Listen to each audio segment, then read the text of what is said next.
This is a Ghost Dog mixtape original.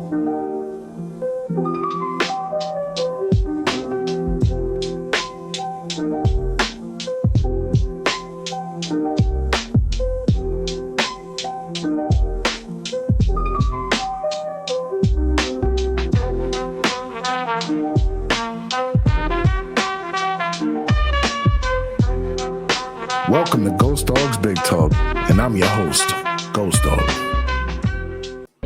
Yo, it's your boy Ghost Dog back at it again. Decided to do something a little different this time. Came up with a section called Reactions and Reasonings, Episode 1. A lot of Sanders Slander, as I like to call it. 2 days away, and it ain't gonna stop until the day comes. So, but in the meantime, let's take a look at some of this slander. If Sanders is not there at number 3, maybe he falls to the Jets at number 7. Yeah, and if he does, I wouldn't take him. You know, this is not... Why not? Why wouldn't we take him? I think that a lot of people, when they talk... People are crying about the Giants taking him at 3. Why wouldn't you take him at 7? About Sanders Sanders, maybe it's not really clear, like, oh, they don't want him because he's Deion's son, or it's Hollywood, or he's this. I think he's a great kid. I really think he's a good young man. I think he's all ball. No. I think it's a lot of that. I think it's a lot of, like, the, people caught up in the glitz and the glamour, but whatever. Worried about that stuff. I just don't think he's that good. So to me, Sal, you just don't think he's that good. I want to know why. You look at this. What are the intangibles that you're looking for? Mind you, this is the same dude who a couple months ago was beating the drum for Drew Allard before that college playoff appearance, mind you, where he stunk it up. Oh, and just for clarity, this is the BT and Sal on the WFAN. And also bear in mind, these are the same dudes who pushed Carl Banks, legendary Carl Banks, former Giants, great Carl Banks, pretty much off the show. So bear that in mind. This hell ride we've been on with these football teams, I think the biggest issue is that neither team has an identity, all right? Nobody knows who they are. Nobody knows what they're best at, and nobody knows really how they want to play. I think the best thing for both these teams is to pass at Sanders at 3. Even if he's there at 7, pass. Giants go defense. Jets go offensive line. Build it the right way. Why do we need to go defense? Look, I'm not going to sit here and act like you can never have too many edge rushers. That's a fact. You can never have too many edge rushers. But the problem is our defense wasn't the issue last year. It was the offense. In particular, the quarterback position, which is for the longest time now. And, I'll give him credit because I think he was a little bit against the Giants drafting a quarterback at 6 last year. I don't think he was sold on the Penix or I would have to go back and look at it, but I'm pretty sure he was against picking a quarterback last year or even moving up for that matter for the Drake May. To his credit, but it's just weird.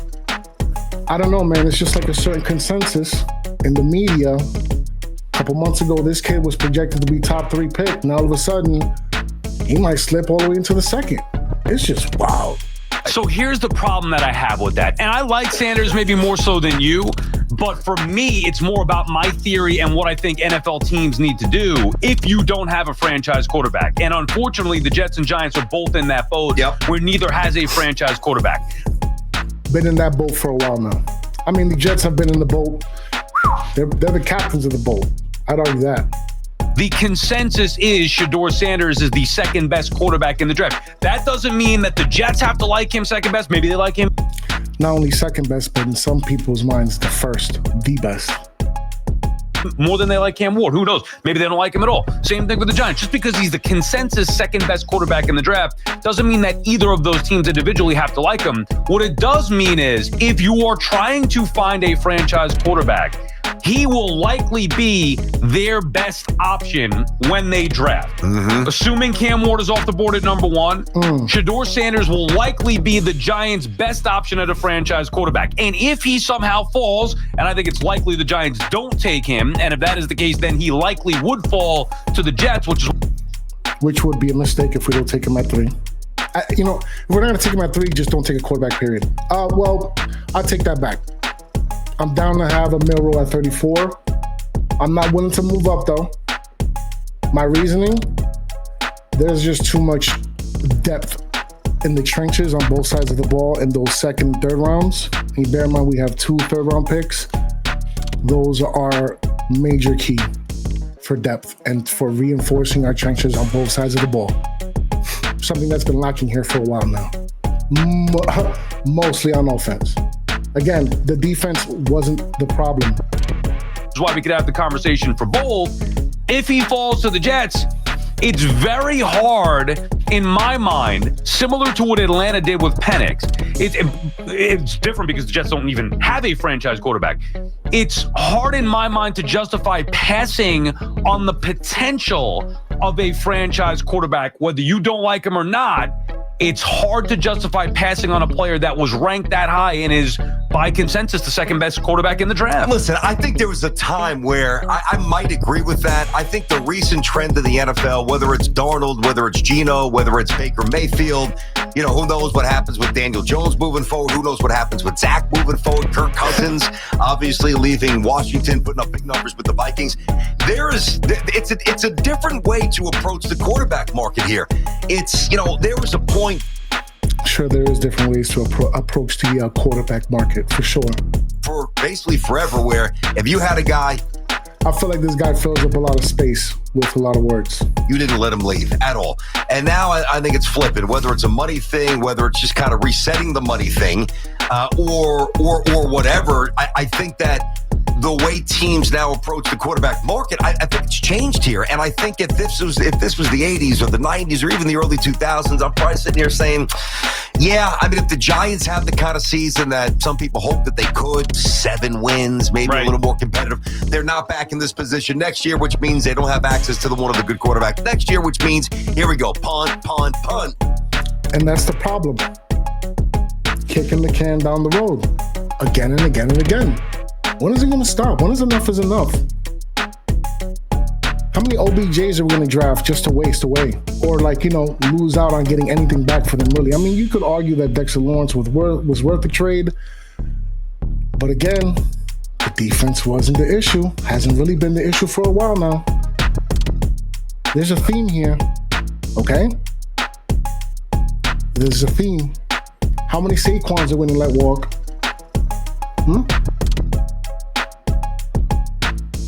Neighbors gonna look. Neighbors might be that he might. Man, history doesn't repeat itself, but it rhymes, and so will Hunter. On the ability to get your hands on a good quarterback, I don't see it that way. I just think that so many good quarterbacks, or at least appealing enough quarterbacks, have shaken free the last couple of years where there's just a different way to accrue talent, and I'm not taking a swing on a guy that I don't think is worth it. All right, well, let me ask you it this way. From a Jets perspective, let's say that they pass on Shedeur Sanders. He's there. Mm-hmm. How do you envision them getting their franchise quarterback, which they're going to need eventually? Yeah, well, I've got some hopes that Justin Fields could be good, at least, serviceable. And that's one of the reasons why I think the Jets should really look into the right tackle, Membu, who I brought back a month ago. I agree. I think Justin Fields will be great over there. Reinforce the whole line. You got pieces on offense. So you can make things happen over there. I brought him up. I didn't really know his name, how to say it, but kid's 6'4", 325. He's always played on the right side. So I think from the Jets' perspective, now if Fields was 30, it's a different approach for me. Justin's 25, 26. You got Olu Fashanu. And if you take this kid on the right side, you've got basically 80%, if not an entire line, that's good. And then I look at, okay, how do I think Aaron Glenn? I agree with that. I agree with all of that. He's going to want to play. I think Aaron Glenn's going to be old school. I think Aaron Glenn's going to run a lot. I think that's one of the thing is, you have a Justin Fields who's a young quarterback. He can be the future. We don't have that here at the Giants. I like Russell Wilson. I think he's a Hall of Fame quarterback future, but he's not the future. He's not. Neither is Jameis Winston. We got them on a 1-year rental. And I just feel way more confident in drafting Shedeur at 3, or if possible, Milroe at 34, than anything else. if you can't get those guys at those places, don't bother. Don't draft no quarterback and get ready to get fired, because you have no reason to be around if you don't have a somewhat of a successful season. And I mean, when I say somewhat, I mean like playoff contention late in the season. And that wouldn't even be worth it, because again, next year we would be in a position where we'd be far out of reach for a quarterback. And next year's draft ain't looking too good either. One of the reasons why you're hearing maybe Breece Hall gets dealt. Not that I think he will, but I think they're going to utilize those 3 running backs that they have. He's already basically said that. I think they're going to try to get their hands on a tight end early. I think they're going to run Justin Fields quite a bit. I think the way you do that is having an offensive line, much like they did when they brought in obviously those Nick Mangold and DeBrickashaw Ferguson. Yeah. That's when the Jets really started to take off. So I'm a believer, and I got away from this philosophy because I fell in love with the notion of the splashy receiver. Yeah, we had this argument last year. I still love Neighbors as a star. No, but I'm even talking about from the Jets perspective. You wanted the tight end, I wanted the offensive lineman. That's right. It's funny. It was almost flipped from the Giants' perspective. From the Jets, it was different. And I that the New York Jets to me are not that far away from at least being relax. I'm not going to say championship. At least too. But if you have the chance to take a franchise quarterback, you can still do everything you're talking about. Win some games with Fields and build this thing, and then hand it over to somebody. To me, and maybe this is where we disagree. And I was going to ask you the question. To me, Shedeur Sanders has more upside as a franchise quarterback than Justin Fields. I think it's up for debate. I'm assuming that you. I agree, Sal, and I agree that, he's worth taking a swing at 3. I think Sal's more or less in that camp. I think Fields has more upside as a franchise quarterback. Understood. I want to build the offensive line too, but if you have the chance to take a franchise quarterback, you can still do everything you're talking about, win some games with Fields and build this thing, and then hand it over to somebody. To me, and maybe this is where we disagree, and I was going to ask you the question. To me, Shedeur Sanders has more upside as a franchise quarterback than Justin Fields. I think it's up for debate. I'm assuming that you think Fields has more upside as a franchise quarterback than Sanders. No, I actually don't evaluate it that way at all. I would give you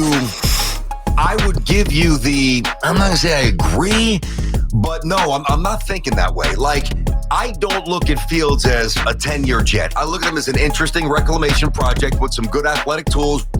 Again, I disagree. I think he could be the long-term answer over there. Where if you put the things around them, which I just maybe said, they could have some success. Squeeze a little but something then why not take the chance on I don't think Sanders is that good. It all comes down to that. Well, so I need to know, why do you think that Sanders is good? Please. I thought Shedeur Sanders was good. Elaborate. I'd be saying, Jets, do whatever you like. We're good enough to justify he wouldn't that. Be there. If there was talk about him being better, then he wouldn't be there. And by the way, he might not be there. Well, that's not necessarily true. A lot of guys that are mocked to go to a certain spot wind up dropping and wind up being a lot better, or vice versa. They kind of overlooked, and then they shoot up late, and they're picked in a spot that's too early that doesn't, justify their talent base. Listen, this is an incredibly inexact science. I'm not professing to be some GM or a scout here. I've watched Sanders. I think he's okay. Again, I'm not going to bore people with what I don't think he's good at. Right. But what he's not good at, I think you need to be good at in the NFL. Being on time, small windows, that's the basic answer. You trust Glenn and Mooch. So he said being on time in small windows.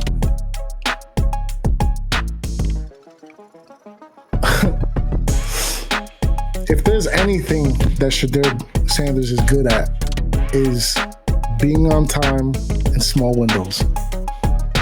That's literally his game. That's where he's the most elite at. I'm telling you, man, I just think that so many people are just caught in the facade and like the Hollywood and the shining lights. People can't handle that for some reason here in New York. And it's so wild to me, because this is exactly what New York needs. We need some of that limelight over here because it's the biggest stage, period. Maybe LA has enough of, you could kind of say, but in terms of overall money flow, marketing, branding, New York is New York. Capital of the world, period. Why not bring that here? And he has the talent to back it up. I can agree to a point. But this kid can back it up, man. All about football. He's all about taking his craft serious, staying out of trouble. I don't understand it. It'd be different if he was constantly like in the news for all the wrong reasons, but he's not. And he has elite level talent. Accurate, poised, has leadership ability. He doesn't need to be Cam Ward athletic. He just doesn't need to be.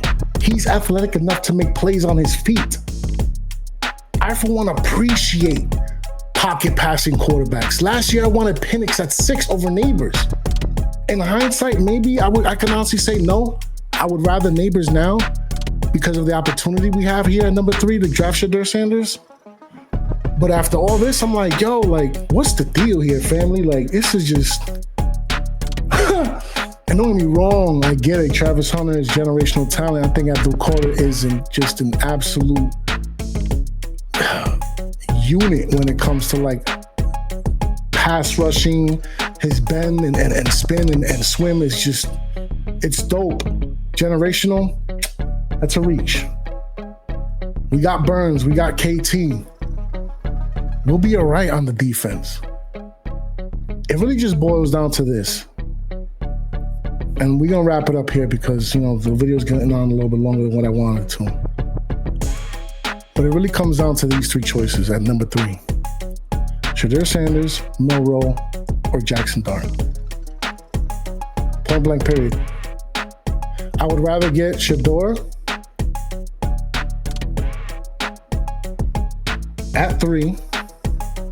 Just get it out the way. We took the swung. Now we got, you know, we'll sit on him a year and we'll see what's good for next year because we got Russ and Winston in the building. And then with the second pick that we have in the second round and the 2 in the third round, let's just bolster up our trenches. Too many good names out there. Okay? Talik Williams, right? Gray Zables, the Tate Ratledges, okay? The Talik Williams, did I say? Yeah, Talik Williams, the TJ Sanders, the Alex, so many names out there, man. The Jonah, son of Alea, Miles Frazier, Luke Kandra. There's too many names in these trenches for us not to take some good depth future pieces for these trenches. That's what we need here.